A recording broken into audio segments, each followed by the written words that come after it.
Good morning, ladies and gentlemen. Welcome into a new edition of the Batter Up Podcast, sponsored by the Dugout of Millwood here on the Sports Insanity Network. Mike, Dan, the old ops guy, with you, gentlemen. Good morning. How are we this morning? Still reliving the news of last night. Otherwise, fine. That is very true. Dan, you're also really living the news of last night, well, because you covered the news last night. How are Yeah, you? good. I mean, look, the bright side, the Yankees won a game. They won two out of their last three. But yeah, no, tough one for our country. I'll tell you that much. You know. We will dive into the Yankees in a little bit because it was a tough week for both New York baseball teams. But let's start with this. The new best rivalry in baseball Mm. is on the West Coast. It is the Dodgers and the Padres. And earlier this week, well, let's just say the fireworks went off before the 4th of July. For the third time this year, or in the last week, I guess, because they played last weekend too. The Los Angeles Dodgers hit Fernando Tatis Jr. In response, the Padres and Dodgers had their benches clear with Mike Shildt yelling at Dave Roberts, which was just epic within itself. Dave Roberts did throw what looked like a little push. He pushed. Yeah. He pushed him. He pushed They him both. after his violence. Then in the bottom half of the inning, Robert Suarez, the closer of the San Diego Padres, hit Shohei Ohtani the back. And now we have suspensions. Robert Suarez gets 3 games, and each manager gets a game. How the Dodgers pitcher who kept hitting Tatis anything beyond me. Well, that's the biggest issue I have is how is this one player not being punished? Well, first of all, the guy that hit Tatis the last time, he he isn't he like a rookie, and he felt awful about it. There is no intent with hitting Tatis. Now, with that said, the Padres have every right to be pissed because one of their best players Their best player. is constantly getting hit by the same team. So of course they're gonna be mad. They're gonna um they'll make it a whole spectacle because of it. It's a rivalry. What do you want to do? But I'm not gonna blame the young pitcher who didn't mean to hit him. Yeah, I'm not gonna do that. I'm not gonna go that far. Uh, Suarez, however, had no reason to hit Ohtani. I mean, but I get it. It's That's part of it. Hammurabi, eye for an eye. That's part of the deal in baseball, right? You Yep. retaliate. For the Dodgers, yeah, Otani got beamed, but it wasn't in the head.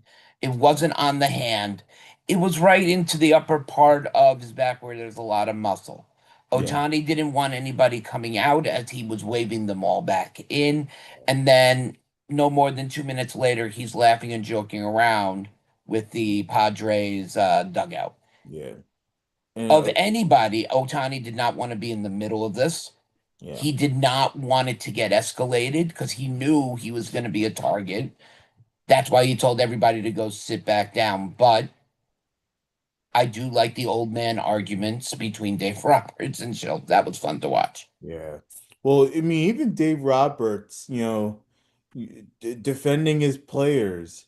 and shoving Mike Schilt. That was the funniest thing I've ever seen in my life. Well, the best part about it is he throws that little push, and then he's kind of like hiding behind these other Yeah. coaches. Like I Like, didn't do he anything. didn't What are want you it. talking He about? didn't want any part of Mike Schilt. And it's like, God, all right, Dave. God, and look, when he had to confront the Mike Schilt, he did, but he kept stepping back because he wanted He no wanted part of someone nothing. charging after him. Oh, but and Dan, I got your point. Listen, young pitchers, and sometimes we've talked about this often, they don't have the same command as a veteran and things like that. The problem the Padres are going to keep having, and this is why Suarez had to retaliate, is you can't keep hitting our best player and get away with it. Yeah. So, by the way, the Dodgers, you could choose hitters 1 through 3, and if you hit them, it's okay. Ohtani, Betts, or Freddie Freeman. So I understand why Mike Schilt is angry. Yeah. Well, it's that on top of the fact that you have a 93 to 100-mile-an-hour fastball Yeah. coming at your best player. So it's And like, thankfully, nothing Yeah. broke on Tatis when he got hit on that hand. So yeah. Did they ever do the further testing? I know the X-rays. yeah, he's good. He played last night. Okay. He hit a bomb last night. Yeah. Good for him. A lot of home runs Actually, hit you know last what? night. Bad choice of words based on the day. He hit a long homer. I apologize, but he went deep last night. So It's not like you said we bunker busted the game wide open, Mike. It's just how it has to be. Ouch. yeah, but that rivalry, it just keeps getting better. And Padres Dodgers is must see TV. Yeah. Well, sorry, go ahead, Dan. Well, I was about to say, the Dodgers haven't forgotten the fact that, Padres keep beating them in big games, right? Yeah. Yeah. Playoffs, regular season, anytime there's a big game, the Padres are always a thorn. So, Mark, yeah, you can tell it's brewing. It's been brewing for many years now, but now it's reaching its peak. Both fan bases are getting at each other. I mean, this is as volatile as Atlanta Mets, as Pete Alonso always seems to get hit during an Atlanta series and Yeah. whatnot. And the attention from that is gone. It's no longer big news TV as it keeps having. This is big news TV as the rivalry has now been re-begun, so to speak, but on a much higher level than what we're used to watching. And all that's going to do is bring in the thing that baseball needs is ratings. It is must see. It is. I think right now, it's the best rivalry in baseball, and I don't disagree. it is so much fun. Though we can only hope we get another playoff series between the two teams. Well, things keep going the way they are, we might just get that wish, along with the Yankee Mets World Series. That I don't want. No, Talk about a network that is divided. one thing I do not want. I'll play anybody else in the world. Yeah. I would play anyone else. Yeah. I don't want another Subway series. Yeah. I'm with Rivka on this one. Keep the Yankees out of a World Series with the Mets. That would mean Aaron Boone would go to another World Series, and I just can't stand for that. Not after we did yesterday. Sorry, you have to have a feel for the game. I don't care about a guy's pitch count. Johan Santana threw 134 pitches in a no-hitter. Yeah, I don't know, dude. Cade Anderson of LSU last night, 130 pitches in a one-hit shutout in the College World Series. Jim Abbott did it with one hand. Tank Abbott knocked people out with one hand. So, I mean, comment on it quickly. I don't think Clark Schmidt should have been pulled. I understand it was its highest pitch count of the year, But I'm sorry, let the kid finish it out or until he gives up a hit. Well, I mean, what he went 7, right? So, Yes. Went 7. Yeah. even if he gets into the 8th inning, and gets an out, maybe 2 outs, like, okay, cool. I'm not asking Clark Schmidt to go 9 innings. Like, you don't have to do that, but let the kid push a bit more. Like, it's the same crap that's happening with Clay Holmes too. Like, let the pitchers pitch. And if you start to see them get a little tired, then you can pull them. But if he's rolling, man. Like, you gotta let them go a little longer.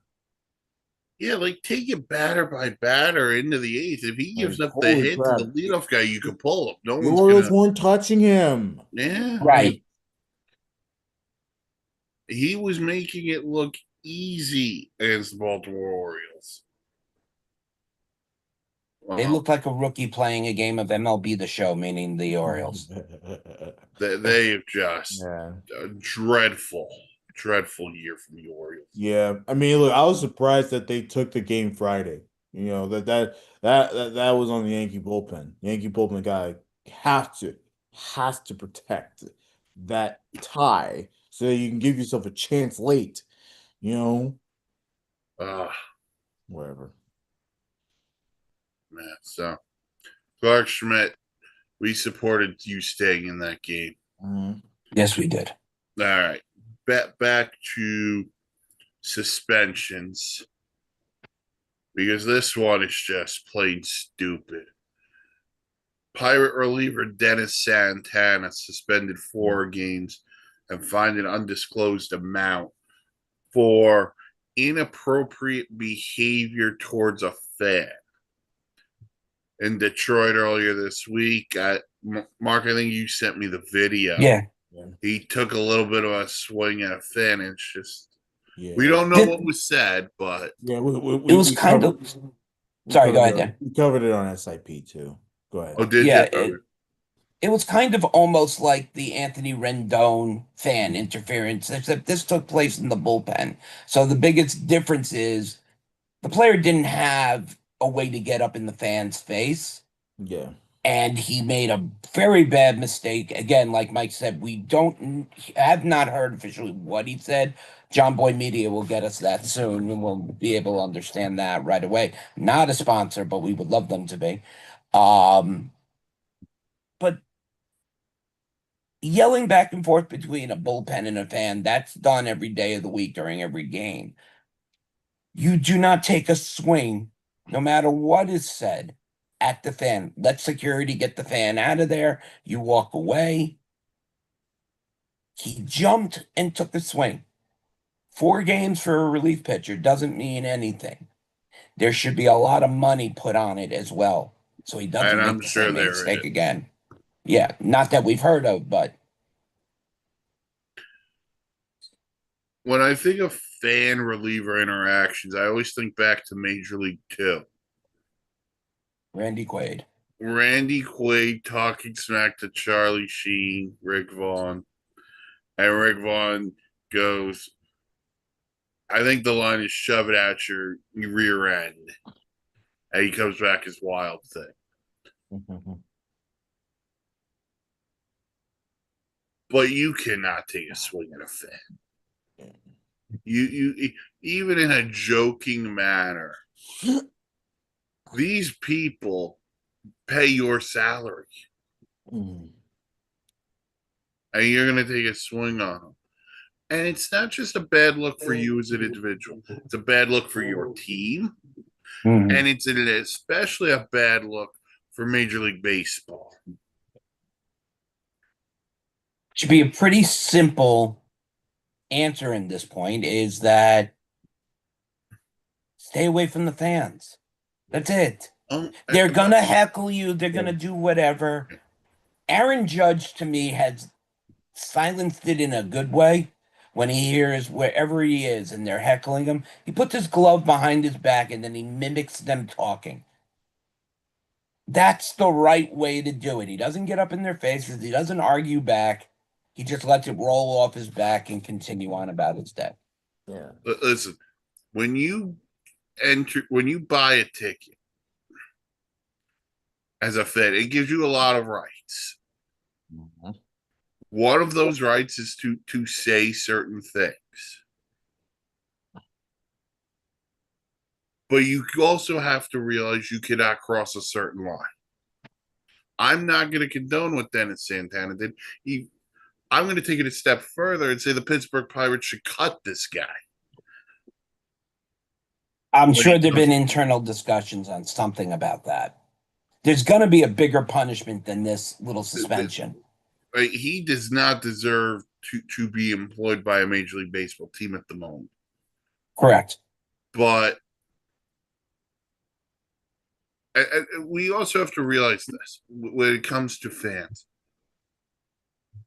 And I'm not guessing on how many these guys could have had, but we can presume there was some alcohol consumed by the gentleman who Well, talks. there always is, you know. Oh, but always. Yeah.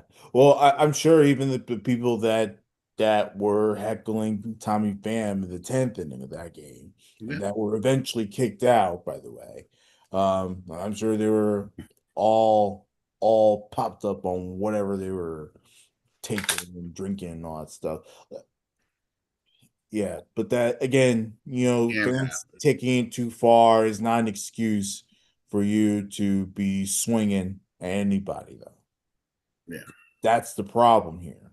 You got to learn to control your emotions a little bit. These are fans. They're paying customers. This is a business. You can't forget about that aspect too. Yes, you can. You're a player, Yeah. but you are being paid to entertain in this business. So let the fans heckle you. They do it in wrestling, I was about to say, they do it on every sport. It's true. Spike Lee being the ultimate heckler of any Mhm. other team Come coming on to now. play the Knicks. So- Spike, is he going to coach the Knicks? Is that a possibility? Everyone else keeps declining. They should remake the movie Eddie before they let Spike Lee coach. Nah, it's got to be Martin Lawrence after he coached a bunch of middle school. Right after Rebound. Yeah, Rebound, yeah. it should be him. He'll be the Coach Carter with Samuel L. Jackson. Sure, I'll take Coach Carter. I'll take Coach Carter, yes. I'll take Coach Carter any day. I'll take Paul Blart Mall Cop any day. Hey, man. Look, if the Knicks are going to give us an idiot, you might as well give us Paul Blart, All right. Kevin James, ultimate New York sportsman. Yes. But back to news that took place actually on the diamond. I'm sure, Dan, you covered the story on SIP. Mark and I covered it on a special edition of Batter Up. The trade heard around the world, the Rafi Devers trade. The ironic part is the Giants are playing the Red Sox this weekend in San Francisco. And, well, Rafi Devers went deep for the first time as a Giant Launched it against too. the Red Sox yesterday. Yeah, good for him. I'm still not over this trade. Yeah, well, being Bill are surprised, but we're very thrilled by it. Every Yankee fan should be sending a fruit pie or whatever they want to Boston Red Sox ownership based on this trade. Hell yeah, man. So stupid. Olaf's guy. I mean, when you look at Devers and how good of a ball player he is. How good of a football player is he? I don't know. He uses his feet a lot, from what I understand. Having a team, as we said, we went over this. Having a team come to you and say, "Look, you're going to have to play first." Compared to, all right, we just lost our star for baseman. Here's what we would like to do. There's two ways the Red Sox organization could have approached this They went wrong, and Devers took it personally. Mm. So what happens? Devers becomes a personal problem. Every team in Major League was salivating, thinking how they were going to get Devers. Wasn't going to go to the Yankees. He was sure not going to be coming to the Mets. Yeah. So they took a deal that makes no sense to me and send their biggest player out there. And as far as I am to understand, this is not an extension sign. This is just for the season. So now you're going to have to look at Rafi Devers unless the Giants sign him to an extension. As probably No, the he just signed with the Red Sox. Yeah, it's a It was 10 Rafi years and Devers? 313. yeah, it's Okay, I another didn't. like 8 Okay, years of that And he's contract. under sure that'll contract. be changed. I'm sure the Um, contract will be changed to include opt-outs then at that point. Can you? I mean, Yeah, just call the codicil. You added to it. I mean, they robbed the Red Sox. And now Rafi Devers, they're well, saying, might play first base and support for the Giants. yeah, Just yeah. rub Did you salt in see the that? wound. He took off the mask, and Oh, or he put on a mask, whatever he did, that completely changed his whole outlook. He didn't want to be in Boston. Come on now. but you know what the funny thing is, Dan? This is just the Red Sox did this to themselves Yeah. Yes. because had they just gone to him straight up and said, "Hey, we're going to sign Alex Bregman to play third. Yeah. Would you mind taking some time at first base?" Who knows what happens after that? Yeah. Instead, they played these games where, well, maybe we can play Bregman at second, maybe we do this, and then they're like, yeah, no. So it's just they did it to themselves. Yeah, and look, now he's willing to do anything and everything for San Francisco. Um, to San Francisco's delight because they could use the utility guy, right? Even though Devers is not that great defensively, we all know that. But still, another option for them. So it's a slap in the face to the Red Sox. And Devers isn't going to have to ever play third base because they got Matt Chapman there, and we know how good defensively he is. Yeah. By the way, Rafi Devers might be the best giant hitter they've had since Barry Bonds. Let's be real honest about that. He's already making an impact. Yeah. Incredible. So we'll continue to monitor the whole Rafi Devers situation. But he did horn for the first time yesterday against the Boston Red Sox. All right. On to I'm gonna just switch the order here. For the three of us, it's been a rough week. Not based on news, but based on the play of our baseball teams. State of New York has not been good. The Yankees swept by the Red Sox, then lose 3 of 4 to the Angels. Yes. And they'll play the rubber game against the Baltimore Orioles today. But Dan, a once fairly big lead in the American League East has been trimmed down to a game and a half. We'll get into the team behind them in a few minutes. Yeah, thanks for that, you guys. I really appreciate the help that you gave us, huh? That's the best team in baseball for a month now. That's how well that team's been playing. Yeah. No, look, and look, I talked about this earlier in the month. I was worried that this was going to happen. It's always that when the Yankees start to lose its tail at the end of the month, because May they were fantastic, but the last couple of days in May, they lose 2 to the Dodgers, and then you turn the month over to June.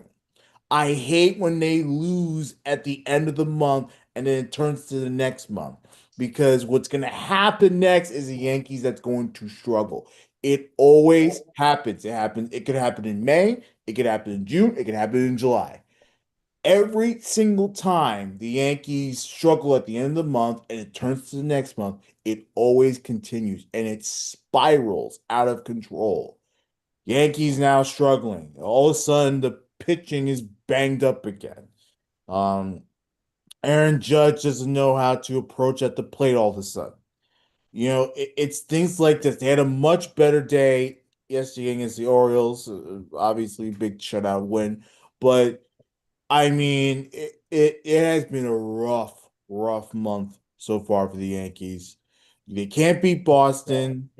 They couldn't beat the Angels, who they swept in Anaheim.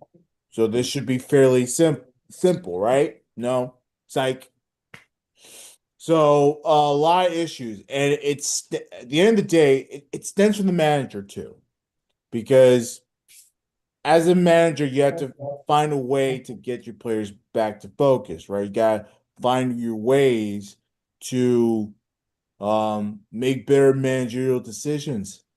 When your analytics plan's not working, it's about playing baseball. There's other ways to play baseball. The small ball, getting on base, getting hits, and Booney couldn't even do that properly. So yes, the lineup is struggling, the pitching is struggling, but most importantly, the manager has been awful. He's been terrible. Because I I can't hear you, believe Mike, but one of the games against the Angels, I think it was the extra inning game. I don't remember what day, so I apologize for that. like, They couldn't get a bunt down. yeah. Well, they couldn't get a bunt down, and then he goes away from it. And the other thing is a guy who takes a lot of criticism, and I can't speak for it because I don't watch the Yankees all the time. But the guy who takes a lot of criticism is Anthony Volpe. He's been bad though. So I'm curious what you see in Anthony Volpe because again, I don't watch the Yankees every day. Well, Volpe, there's always I think he has flashes to be at best a good hitter, but we expect him to be around the level that Jeter was, right? All around hitter. We don't expect him to hit home runs all the time, but all around hitter and big time run producer, big batting average. Like we expect that type of thing, Volpe. We haven't gotten that. He's been very inconsistent. So that's where we draw the criticism. And it's a shame because we want him to do well, but he's not hitting the way we want him to, and he's also not defending as well as we want him to. So is it an unreal thing? Unreal. Is it an unfair thing to make that comparison to Derek Jeter? Because let's be blatantly honest, no one's going to be Derek Jeter. Well, we're not saying he has to be Derek Jeter. Right. Okay. We're saying he has to be the type of hitter that he was. He can be his own thing. Look, I think when you're trying to compare anybody to Derek Jeter, it's not going to be an easy fix, even if it was the top player playing right now in MLB. Derek Jeter is a legend. There is no two ways about that. You can't replicate him. You can try to replace him. I don't think Volpe was the answer, even when they were saying that Anthony Volpe is the next shortstop, just like they've been talking about Jason Dominguez and all that. They're good players, but they're not Jeter comparison. That's the point I'm saying. Jeter was a whole different level of ball player. Right. All right. So, Mark, other side of town, there's the Mets.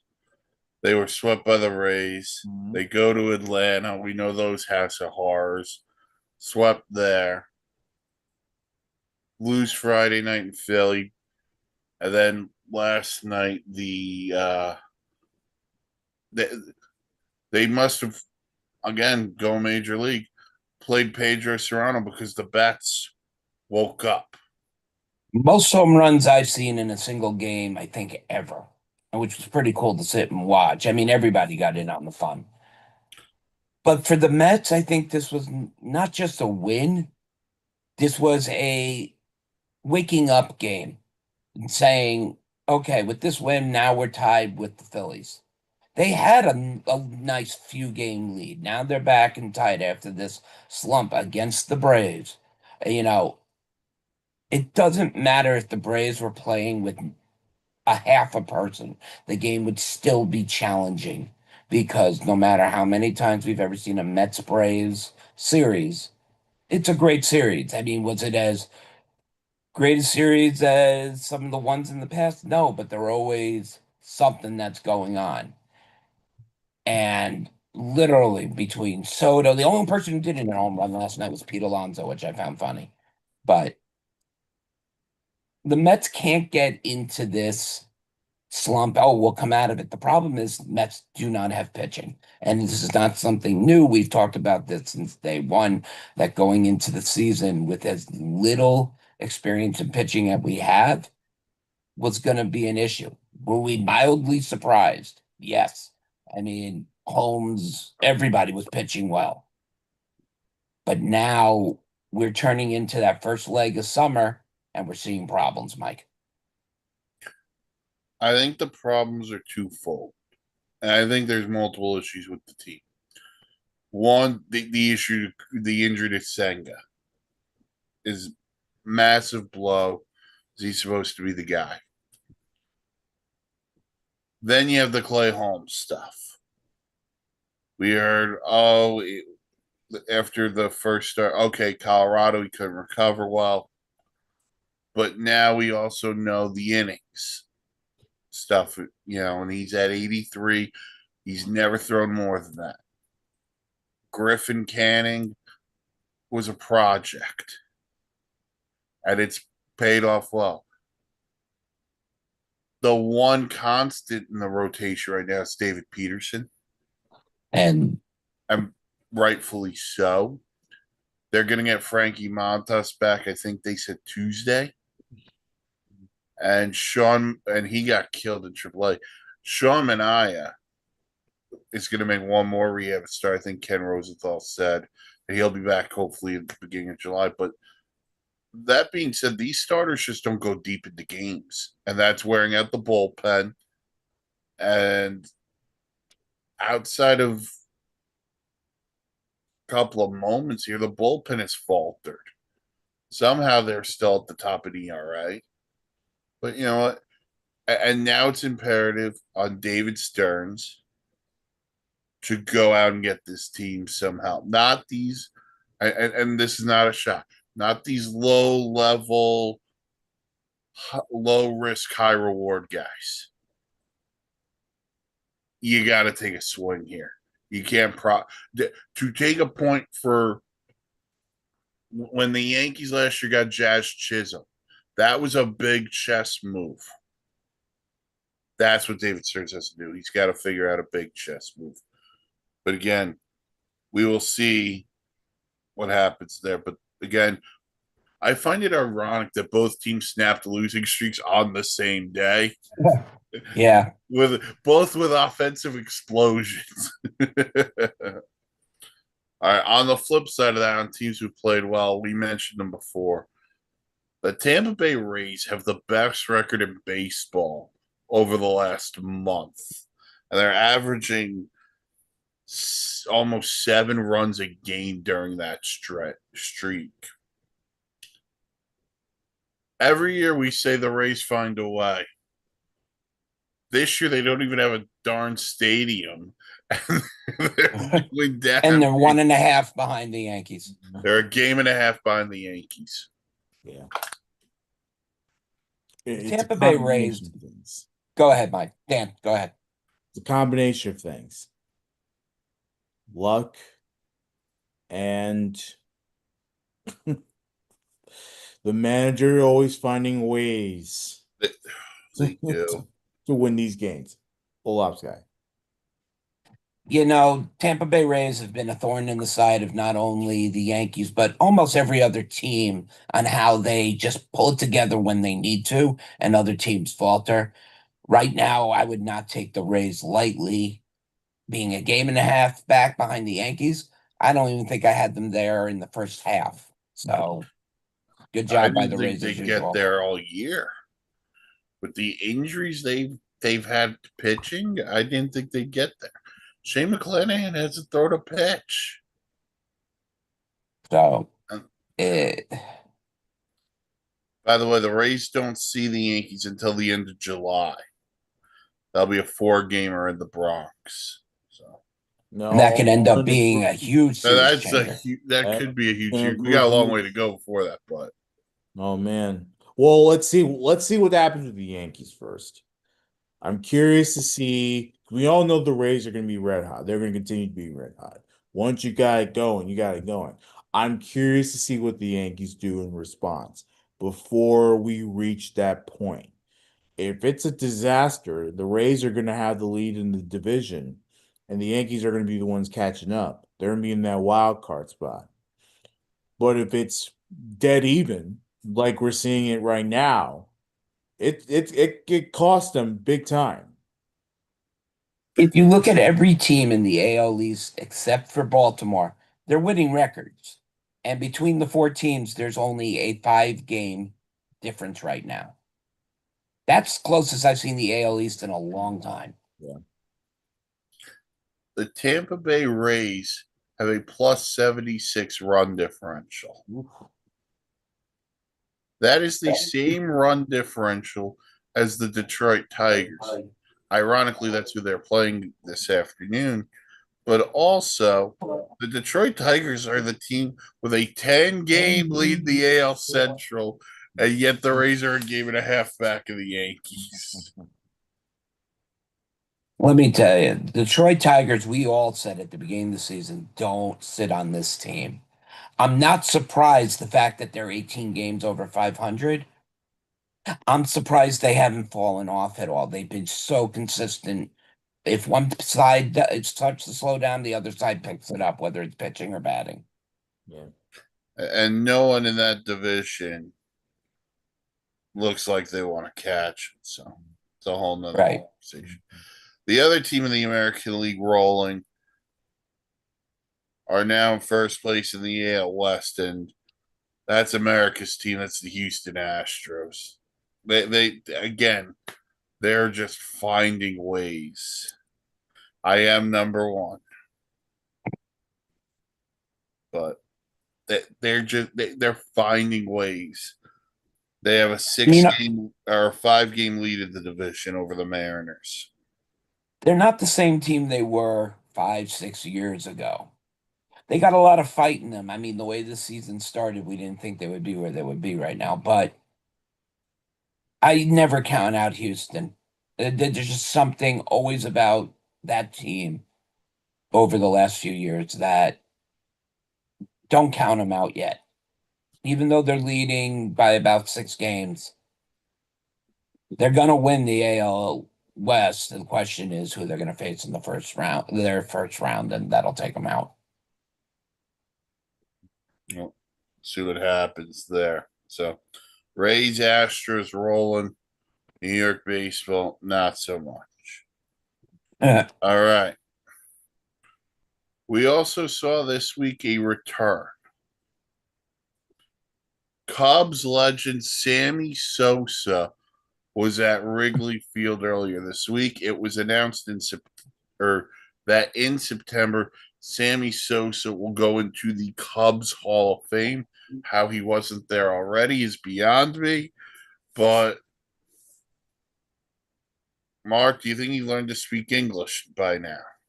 You would hope so. I mean, the last time Sammy Sosa stepped in Wrigley Field was in sorry, I have it right here. October 2nd of 2004, after he was traded to the Baltimore Orioles, and he was so despondent of being traded there that he vowed never to return. So I'm sure during that time between arguing and whatnot is the reason why his name didn't go up. It's going up now. It's where it belongs. And it's good to see that Sammy has stepped back into the confines of Wrigley Stadium and will be there to accept this great honor. Dan?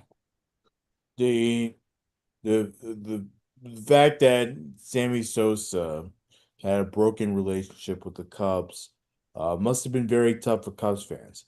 So to see them be so happy to be back into the fold is very awesome. And it was an emotional day for everybody. I'm sure it was emotional for Sammy, who loved Chicago, loved it there. Um, so I'm glad that they figured it out, that he is now always welcome at Wrigley Field, and he can continue to, you know, be there for the Cubs whenever they need him to be, even if it's just to beef up those young good players. I see he already interacted with Pete Crow Armstrong, which is really nice. Um, so Oh, Pete Crow, what a year that dude. yeah, Miss him. so good, good. Good for the Cubs to finally get that done. Good for Sammy to, for making Yeah. amends too. Yeah. Met And for man. I'm sure he had to, talk it out himself. Ultimately it's his decision if he wants to come back. So he came back. It was great. Yep. I can't believe it's been 21 years. I Yeah. can't believe it either. Like Sammy Sosa, like he was must watch television back in the day. There's a great 30 for 30 on him and McGuire that chased to 61 and 98. If you have never watched, go watch it. It's But a good series. It's a good episode. Sammy Sosa he epitomized what the Cubs were. Yeah. He was the Cubs in the late 90s, early 2000s. He was the Chicago Cubs. And then, we know what happened in 03 with the whole Bartman situation. They should have won the World Series. They in they Chicago. should Yes. have beaten the Marlins, and then they probably do beat the Yankees. They were that good. Yeah. But, I mean, yeah. Yeah. Yankees were a great team, though. That was a great 03 Bro, team. that would have been It a was a great good it was a series. good But, yes. man, so the person who wins the people who win the most in this are the fans. He is now a franchise icon is back in the fold, not as an owner or anything, but he will make his appearances. I don't know if the Cubs retire numbers or not. I really don't know. But eventually they'll have to retire Sammy Sosa. Yeah. I believe Ernie Banks' number is retired, along obviously with Jackie's, and then I know there's one other. I just can't think of Is it it right now. Ryan Sandberg or Ron Santa? One of those. Rhino. Yeah, Sandberg is another one, yeah. Yeah. All right. So congrats to Sammy and the Cubs on being able to work it out. All right.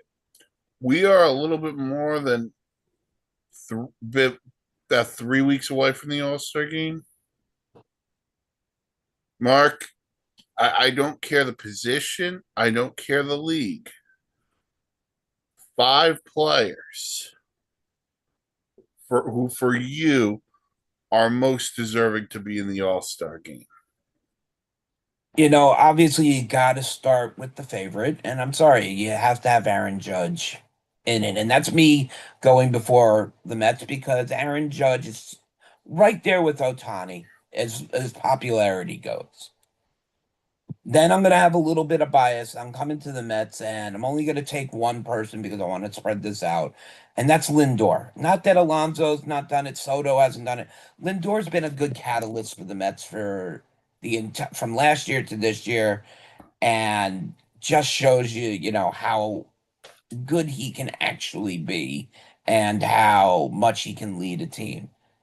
You have to take a look at, we just talked about him, the Tampa Bay Rays doing things they do. And the question is, do they have anybody who necessarily deserves to go in? I truly think so. And I think that's rookie Junior Caminero, who's having a great start.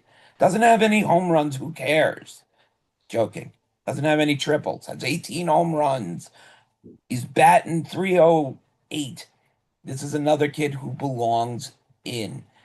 Um, as much, I mean, you're gonna probably see names that you want to be in there, and they're gonna bow out due to the injury concern and stuff like that. But if Paul Skeens does not lead off this All-Star game, as he is not the starting pitcher, then everything has gone wrong, in my opinion. Mike All right. So you want Skeens, Judge, Lindor, and whoever last Caminero. Junior Caminero. Cam, yeah. All right. Dan, for you, 5 guys you would like to see in the All-Star game. Well, Judgy is obvious. I want to see Ronald Acuna. Call Okay. me crazy. He's only played what, 20 games or so, right? Yeah, I'll get the number. But immediate impact at the plate for the Braves, and his batting average is skyrocketing. I want to see Acuna there. I'm with Mark on this. I want Paul Skeens there too. Uh, I mean, just tremendous, tremendous stuff. Oh, we already knew how he did in his rookie season. Now Right. he's just getting better and better.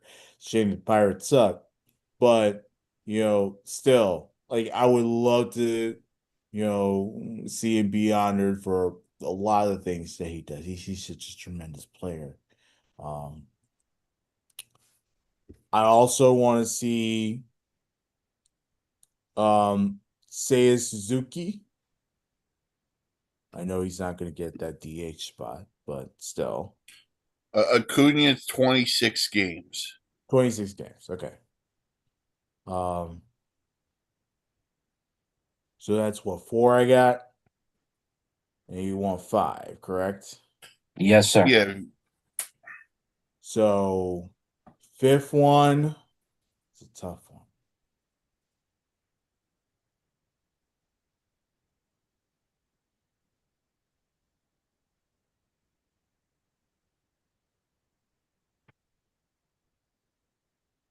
What's a good? I'm trying to think of an under the radar guy.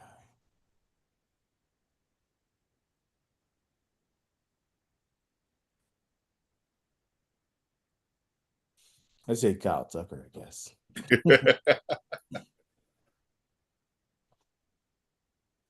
All right. I mean, I'm a little surprised neither one of you want Cal Raleigh. I mean, the big dumper. I mean, I believe he By the hit way, two best nickname in yesterday. all of sports. Yeah, I think he hit two yesterday, passing Johnny Bench now for that record, most home runs before the All-Star break. So here's your note. First switch hitter ever to hit 30 plus before the break. Yeah. Fastest to 30 in a season since Barry Bonds and Luis Gonzalez in 01. It joins Ken Griffey Jr., who did it 3 times, as the only Mariner player to hit 30 homers before the break. He was going to get in no matter He what. let me tell you something. If He's a Aaron star. Judge wasn't having the year Aaron Judge is having, Cal Raleigh right now would be your runaway American League MVP. And by the way, he's got a really interesting case against Judge too. Yeah, I mean, you don't find many power hitting catchers out there, Not anymore, no. So So, yeah, we always knew he had the power. so Well, He-Man he is, but I have to say, if you watched his first at bat yesterday, probably one of the most purest swings I've looked at in the last few years. Level and those with his arms, my God, surprising he's only at 30. Yeah. he also plays half his games at I think it's now T-Mobile Park, but that's a pretty big park. So I'd want to see him there. By the way, Mark, you said Lindor. By the way, it'd be his first All-Star game as a Met, which I find insane. Yes. But I'll keep it there with the Mets. Lindor's gonna get there. Pete Alonso should get there. I think there's a good case for David Peterson. We know how pitching works just based on the fact of every team gets a representative, so it's usually easy for a team to take a pitcher. Yeah. But David Peterson's been really good for the last year and a half. Is kind of deserving of that. I want to see Ellie De La Cruz. That would be a guy I'd like to see. You know, Scooble's gonna get there. Yes. He should start for the American League, but I'll go with his teammate Riley Green has been fantastic in Detroit. Yeah, sure has. Oh, you know, and then you know what?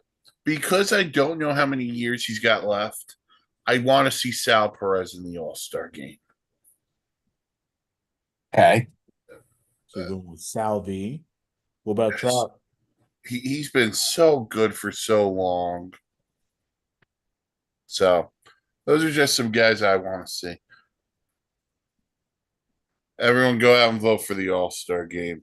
Yes. Don't vote for your own teams, guys, because I will criticize you for it. I never do, but you know. All right. And then on to our series previews for the week. Mark, the Mets and Braves do it up again, this time at Citi Field.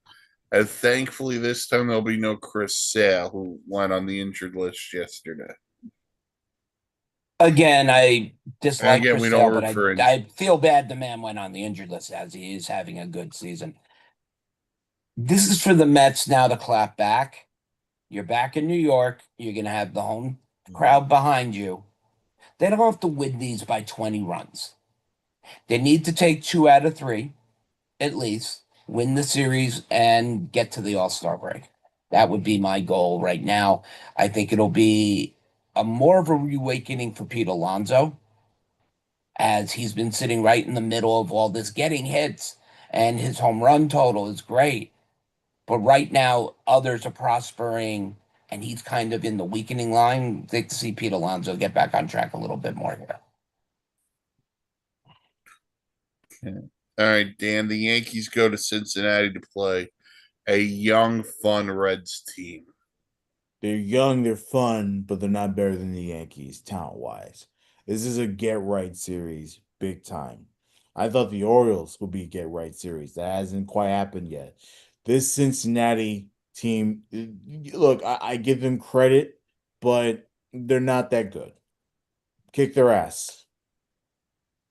All right. We also got the Blue Jays going to Cleveland to play the Guardians. The Blue Jays are starting to play better. The Blue Jays are better. Blue Jays are good. And Cleveland, I know they're 9 out or whatever it is. I still think they're the biggest threat to the Tigers because I don't trust the Twins, and the Royals can't get out of their own way. The Royals will host the Rays. Problem is the Tigers are Talked about how hot the Rays were earlier. Right. Oh. Then we got the Twins hosting the Mariners.